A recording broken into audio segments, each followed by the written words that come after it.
भारत माता की, भारत माता की। हिंद से हिंद महासागर तक, हिमालय से हिंद महासागर तक, अटक से कटक तक और पीर पंजाब से मिजो के पर्वत तक मैं उस माँ भारती को नमन करता हूँ जिसके मातृभूमि में इतने सारे वीर और इतने सारे युग पुरुष पैदा हुए। मेरा नाम अनुराज मोहन राजकटला है और मैं उस धरती का प्रतिनिधित्व करता हूँ जिसने 1948 में जिसके सुपुत्रों के खून से मराठवाड़ा मुक्ति संग्राम और हैदराबाद का संघर्ष हो गया। आज मैं मंच के सामने, सभी सभा के सामने भारत के संविधान के 75 वर्ष इस विषय पे अपने विचार व्यक्त करने के लिए खड़ा हूँ। महोदय, एक पुरानी शायरी है कि कुछ बात तो है अरब और मिस्र यूनान मिट गए, बाकी नहीं निशान किसी का। कुछ बात तो है हम में कि हस्ती मिट्टी नहीं हमारी, सदियों रहा दुश्मन ये जमाना हमारा। भारत हजारों सालों से गुलामी झेलकर आज इतनी प्रगति कर रहा है, तो उसके लिए सबसे बड़ा योगदान हमारे भारतीय संविधान का है, हमारे भारतीय संविधान के निर्माताओं का है। इस विषय से सबसे पहले ये विषय मेरे करीब क्यों है, क्योंकि मैं बाबा साहेब अम्बेडकर का बहुत ऋणी हूँ और सभी भारतीयों को होना चाहिए, क्योंकि उनकी वजह से ही हमें संविधान जैसा महत्वपूर्ण किताब, जो कि हमारे मानवीय मूल्यों का एक दस्तावेज है, वो हमें मिला है। अगर आपने गौर किया होगा तो आपको पता होगा कि भारतीय संविधान दुनिया का सबसे बड़ा लिखित संविधान है। और आपने अगर ये देखा होगा कि सबसे पुरानी डेमोक्रेसी यानी जिसे हम लोकशाही कहते हैं वो है अमेरिका की, लेकिन जो सबसे बड़ी है लिखित संविधान वो भारत का संविधान है।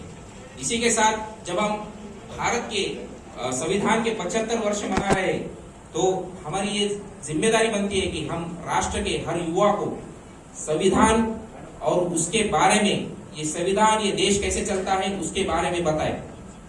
सबसे महत्वपूर्ण बात यह है कि आज के युवा में ऐसा द्वेष का ऐसा जहर फैला जा रहा है कि संविधानों में कुछ गलत बातें हैं और हमें संविधान को बदलना देना चाहिए।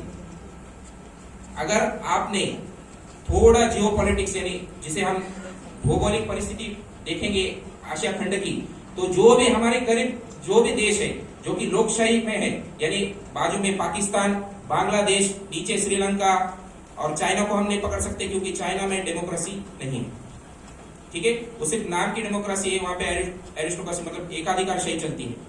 लेकिन अगर आपने जब इनके साथ हम भारत को कंपेयर करेंगे या हम उसे जब तोलते हैं, तब हमें यह दिखाई देता है कि 75 साल में पाकिस्तान में 3 बार जो सैनिक है उन्होंने सरकार पलट दी।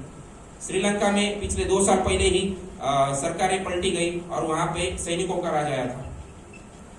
और हमारे बांग्लादेश में तो उनके पंतप्रधान को उनके देश से निकाला गया था। लेकिन भारत में पिछले 75 साल में ऐसी कोई घटना नहीं हुई और ये हमारे संविधान की ताकत है। अगर आपको पता होगा कि भारत के संविधान जब बनाने की चर्चा हुई, तब इंग्लैंड में जो कि अपोजिशन पार्टी में थे लेकिन सबसे बड़े जो प्रधानमंत्री थे उनका नाम है विंस्टन चर्चिल, जिन्होंने महात्मा गांधी को बोला था ये अधनंगा भिखारी क्या करेगा। उन्होंने कहा था कि ये देश संविधान तो बना लेगा लेकिन 70 साल में ही बर्बाद हो जाएगा। ये विंस्टन चर्चिल के संसद भवन में बोले गए शब्द थे जो कि भारतीयों ने गलत ठहराए।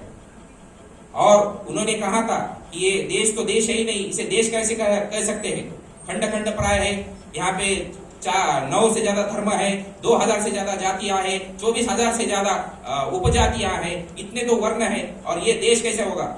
लेकिन इसका जवाब जब बाबा साहेब अम्बेडकर भारतीय संविधान को पूरा करने के बाद आखिरी टाइम जब सभा में बोलने के लिए उपस्थित हुए थे, तब उन्होंने ये बात सभी संविधान के सदस्यों से कहा था, संविधान सभा के सदस्यों से कहा था कि मैं प्रथम भारतीय हूं और मैं अंतिम भी भारतीय हूं। ना मेरा कोई जाति है, ना कोई धर्म है, ना कुछ नहीं, सिर्फ मेरी पहचान मेरा भारत है।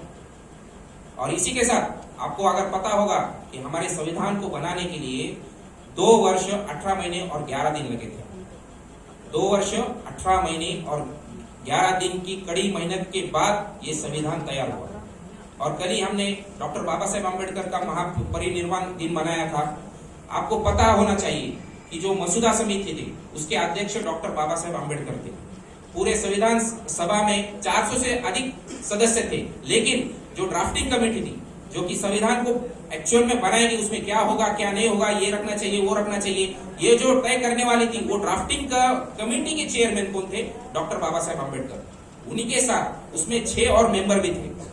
लेकिन अगर आप सर BN राव जो कि ड्राफ्टिंग कमेटी के सेक्रेटरी थे, उनकी अगर स्पीच पढ़ेंगे तो आपको ये ध्यान में आएगा कि उन्होंने अंत में जब संविधान पूरा हुआ था डॉक्टर बाबा साहेब आम्बेडकर को धन्यवाद देने के लिए, ठीक है, जाते जाते मैं इतना ही कहूंगा कि हमें देश के युवाओं को संविधान और उसके बारे में पता होना चाहिए। और जाते जाते ये कहूंगा कि सिर्फ हंगामा खड़ा करना मेरा मकसद नहीं, मेरी कोशिश है कि ये सूरत बदलनी चाहिए। मेरे दिल में नहीं तो तेरे दिल में सही हो, कहीं भी आग पर आग जलनी चाहिए। धन्यवाद।